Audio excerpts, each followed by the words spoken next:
On passe maintenant à la correction du deuxième exercice qui vous demandait de réaliser une application JavaScript et d'utiliser un formulaire HTML.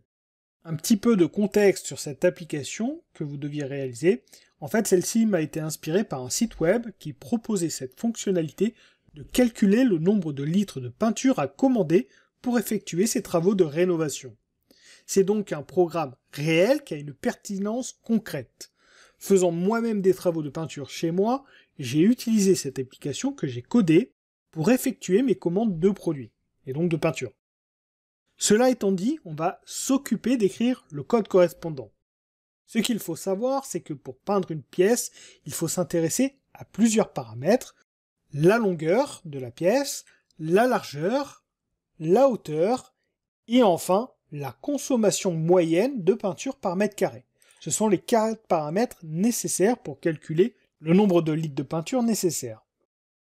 Maintenant, pour cet exercice, on va considérer que la forme géométrique de notre pièce est forcément un rectangle. Il faudra donc gérer ces 4 variables dans notre programme pour calculer les besoins de peinture. Pour remplir ces 4 variables, on va passer par un formulaire HTML. Avant de procéder aux différents calculs et réaliser l'affichage demandé, ce que l'on va faire, c'est commencer par réaliser le formulaire HTML. Si on s'intéresse aux impressions d'écran, on va pouvoir identifier quels sont les paramètres et les textes à afficher pour notre formulaire. La première impression d'écran nous montre l'état initial lorsqu'on va lancer l'application. Nous aurons plusieurs options d'afficher et surtout l'option plafond qui est cochée. A l'inverse, l'option mur est quant à elle décochée. Si on regarde la deuxième impression d'écran, on remarque que ici l'option mur est cochée et que lorsqu'elle est cochée, nous avons une nouvelle ligne qui apparaît qui permet à l'utilisateur de saisir la hauteur de ces murs. Donc dans le premier cas, on va afficher simplement le calcul du besoin en peinture seulement pour le plafond, dans le deuxième pour le plafond et les murs, et si on regarde la dernière impression d'écran, qu'on analysera un peu plus tard lorsqu'on fera les calculs, on aura également le cas où on n'a que les murs à traiter. Donc il faut traiter ces 3 cas-là, mais ça on le verra plus tard. Dans un premier temps, on va simplement écrire notre formulaire. Et pour ça, je vous propose d'aller dans Visual Studio Code pour le réaliser. Je vais venir créer un nouveau dossier, donc dans Eval2, je vais créer le dossier que je vais appeler exo2, et dans celui-ci, je vais venir créer un nouveau fichier que je vais appeler index.html. Dans ce cas-là, on va avoir besoin d'écrire une partie HTML et une partie JavaScript. La partie JavaScript, on la verra dans un second temps. Pour le moment, je vais générer une structure de page HTML standard, donc je le fais assez rapidement comme on l'a déjà vu.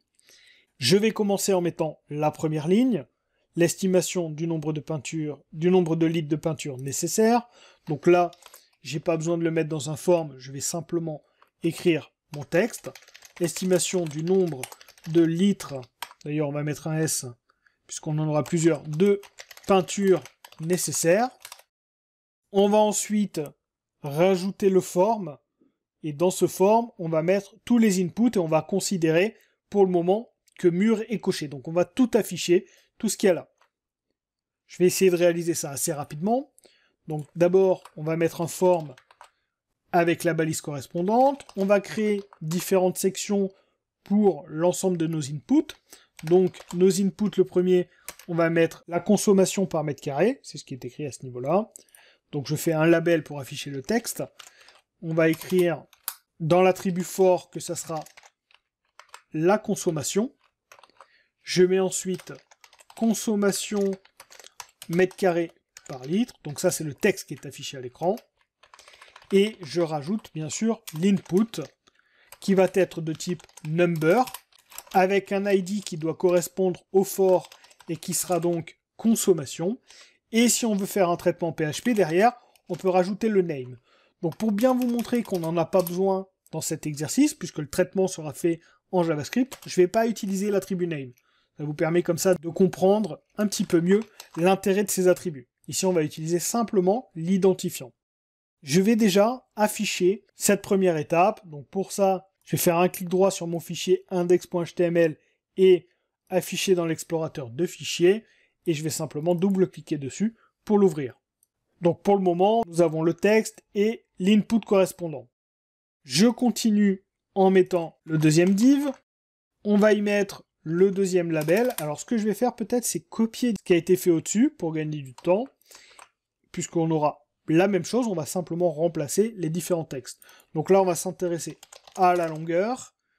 On va écrire en texte longueur en centimètres. Donc j'en ai pas parlé quand on a vu le sujet, mais on va considérer qu'on travaille en centimètres. En général, on travaille pas vraiment par mètre pour déterminer la peinture. Bon, si ce n'est à vouloir travailler avec des virgules, et les millimètres, on s'en fiche un peu. Donc faut faire attention juste à ça quand on fera nos calculs plus tard, c'est qu'on travaille en centimètres. Si vous préférez travailler dans une autre unité, vous pouvez le faire, bien entendu. Là, je vais travailler avec ça. J'oublie pas donc de compléter mon input qui sera là aussi de type number, et on va mettre que l'identifiant sera la longueur.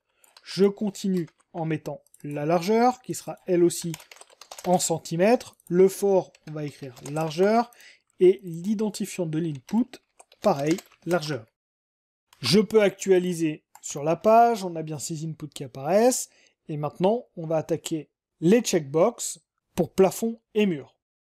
On va rajouter donc en dessous un nouveau div, et je vais mettre le premier input de type checkbox, avec l'identifiant que je vais nommer plafond, et on va indiquer que cette première checkbox doit être cochée, donc je mets l'attribut checked. Ensuite, je mets le texte, donc label for, on met que c'est le plafond, donc ça doit correspondre à l'identifiant au-dessus, et on va mettre le texte. Donc le texte, c'est plafond. Notez que c'est inversé par rapport aux autres inputs au-dessus. Si je sauvegarde et que j'actualise, j'ai bien plafond qui s'affiche avec l'option qui est cochée. Maintenant, je fais la même chose, mais pour les murs, c'est-à-dire que je duplique ce code et je vais marquer que j'ai une nouvelle checkbox avec un identifiant qui sera mur, et par contre, je la veux de décocher au départ, donc j'enlève cet attribut checked. Je remplace l'attribut for en mettant que j'ai mur, et je vais mettre le texte qui sera mur. Je sauvegarde et actualise, j'ai bien cette deuxième checkbox à côté, qui est au départ décochée. Il me reste à rajouter deux dernières choses, le dernier input et le bouton pour calculer. Donc pour le moment, on ne va pas s'intéresser au fait de cacher ou afficher l'input. On va le faire juste après. Je mets donc une nouvelle section, un nouveau div. À l'intérieur, on va y mettre un label et un input pour saisir les différentes informations.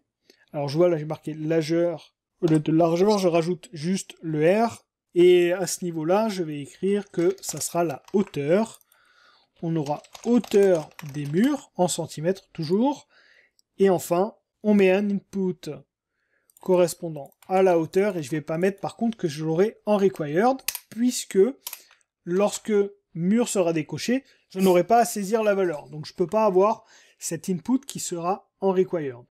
Enfin, je mets la dernière chose qui est notre bouton de validation du formulaire. Donc un input de type button avec un identifiant que je vais mettre à calculer, et on va mettre également une value, c'est-à-dire le texte dans le bouton qui sera calculé. Je sauvegarde et on regarde le résultat. Donc nous avons bien le formulaire qui a été réalisé. Par contre, je n'ai pas encore rajouté la possibilité d'afficher ou non cet input en fonction de l'option mur qui est cochée. On va le faire maintenant. Pour faire ce traitement, on est obligé de rajouter du JavaScript. Alors, avant d'aller faire le traitement JavaScript, je vais considérer que cet input est caché au démarrage puisque mur est décoché. Pour faire ça, on peut le faire simplement sans JavaScript, c'est utiliser un petit peu de CSS. Alors, je peux rajouter un fichier CSS, je ne vais pas le faire là, je vais plutôt rajouter une balise style, mais si on veut bien faire les choses, on rajoute simplement un fichier CSS. Là, vu que j'aurai qu'une ligne, je ne vais pas m'embêter, mais dans un site web plus complet, on rajouterait plutôt un fichier CSS, puisqu'on aurait d'autres propriétés CSS à rajouter dans le programme. Donc, je vais créer une classe que je vais nommer hidden, par exemple, je peux l'appeler comme je veux, et je vais simplement dire que j'aurai un display none pour ne pas afficher la balise qui aura cette classe hidden. La balise qui aura cette classe hidden, c'est tout simplement notre div qui contient le texte de la hauteur et l'input. Donc là, dans ce div, je rajoute une classe qui sera hidden. Je sauvegarde et actualise.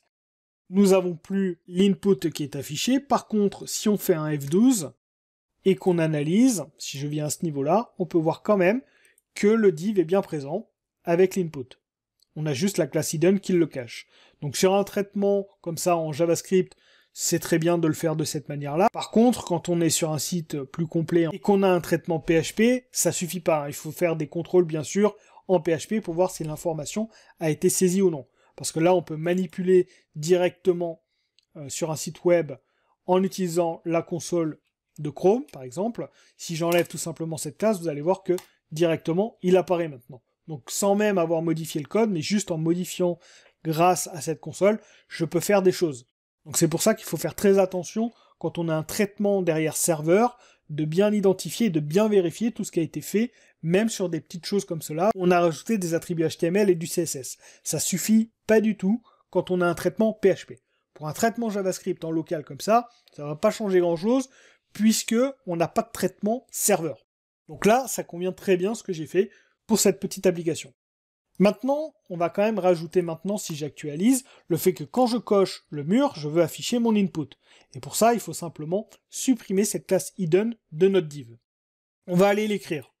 Donc pour ça, je vais rajouter un fichier JavaScript. Et pour le faire, je vais le mettre à la fin de mon programme. Donc une fois que l'HTML a été chargé, je vais charger mon JavaScript. Je mets que je vais créer un fichier que je vais appeler calcul.js. J'aurais pu l'appeler main.js, enfin peu importe. Et je vais créer ce fichier JavaScript que je vais nommer calcul.js. Dans ce fichier JavaScript, je veux identifier si la checkbox correspondant au mur est cochée. Donc c'est la checkbox qui contient l'identifiant mur.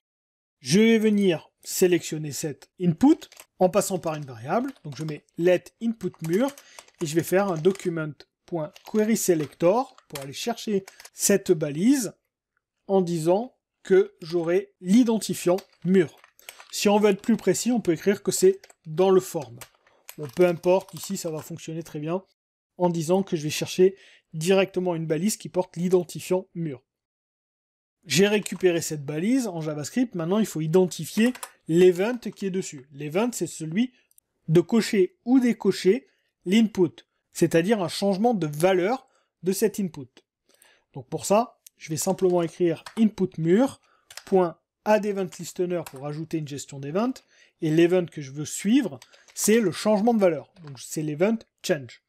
Ensuite, j'indique que lorsque j'ai un changement de valeur, je lancerai une fonction JavaScript. La fonction JavaScript qu'on va écrire, c'est simplement le fait d'ajouter ou supprimer la classe hidden sur notre input correspondant à la hauteur. Donc ce que l'on veut, c'est identifier que c'est le div complet qu'on veut cacher. Ce que l'on peut faire, c'est qu'à l'intérieur, je vais tester si la valeur de input mur est check. Donc si input mur.checked est coché ou décoché. Si input mur est coché, je voudrais afficher le texte et donc supprimer la classe hidden. Et si au contraire c'est décoché, alors je voudrais cacher l'input de la hauteur. J'aurai donc ces deux cas à traiter. Ici, bien sûr, je n'ai pas à écrire est égal à true. C'est implicite. Donc autrement dit, si l'input mur est coché. Donc dans ce cas-là, si c'est coché, je voudrais venir sélectionner cette div et supprimer la classe hidden.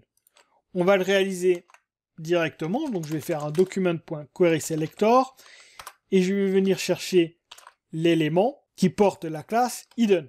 Je le sélectionne, alors c'est pas un dièse puisqu'on est sur une classe, c'est un point, et je vais dire que je vais supprimer la classe en utilisant la propriété classList et en faisant un remove de la classe qui se nomme hidden. Si je sauvegarde et actualise, que je coche mur, j'ai bien ma ligne qui apparaît. Maintenant, si je décoche, je voudrais qu'elle soit supprimée. Là, je vais avoir un petit problème.